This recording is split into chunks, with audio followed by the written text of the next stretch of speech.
Hi, let us start with some simple practicals in biology. Now, the moment we say biological practicals, we are dependent on the microscope. So, the first experiment is learning the parts of a typical compound microscope. What do we use it for?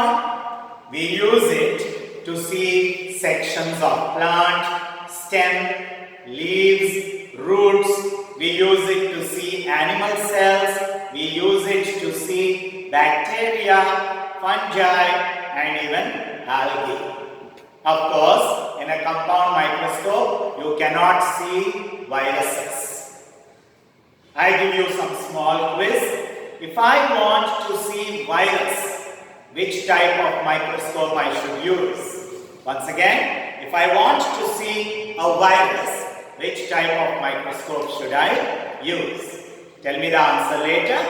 Anyway, now the parts of a compound microscope.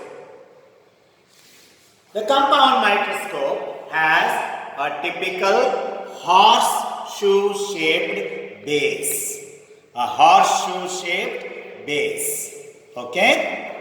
And a C-shaped handle.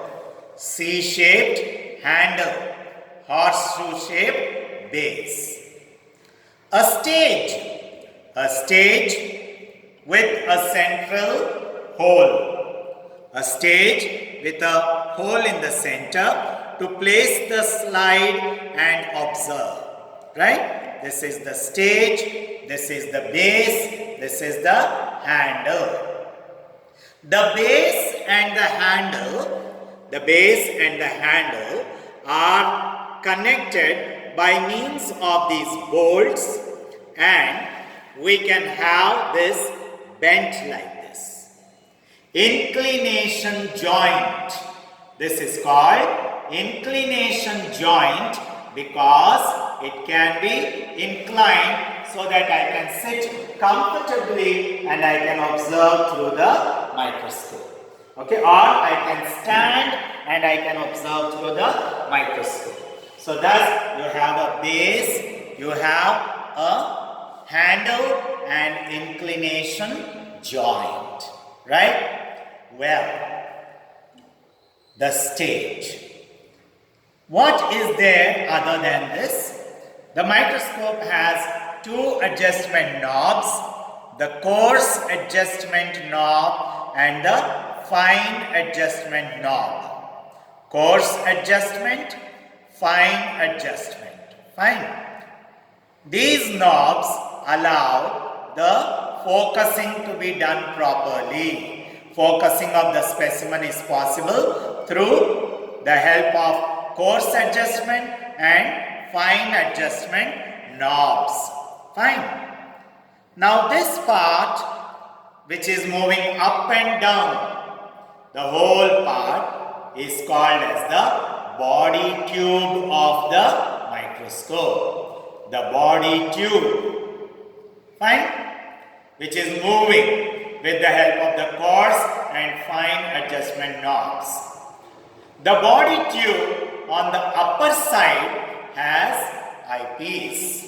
The body tube on the upper side has eyepiece, and the body tube on the lower side has the nose piece. Like this.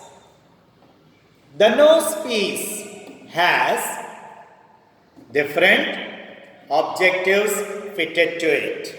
Nose piece has different objectives fitted to it. Usually there are three objectives which are called as the low power objective, the high power objective and the oil immersion objective. Three objectives are there: the low power, the high power and the oil immersion. Low power, high power and oil immersion objectives. Fine. The whole body tube moves up and down at the time of focusing.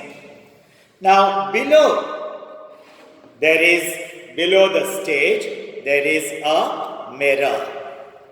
Under the stage, there is a mirror. The mirror may be plane as well as concave surfaces. It may have plane surface on one side, concave surface on the other.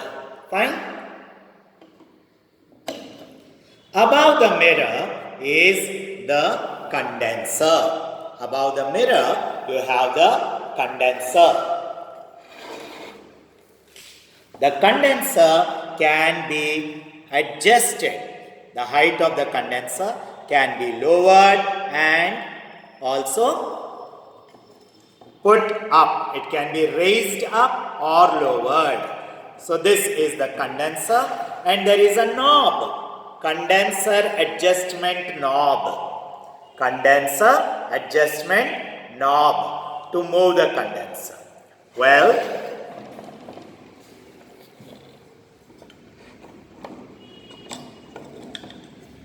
the condenser is the heart of the microscope. The condenser is the most important part of the microscope because it is the one which condenses or which collects the light and passes up to the microscope into the objectives and into the eyepiece, right? So condenser is very important part of the microscope. Fine.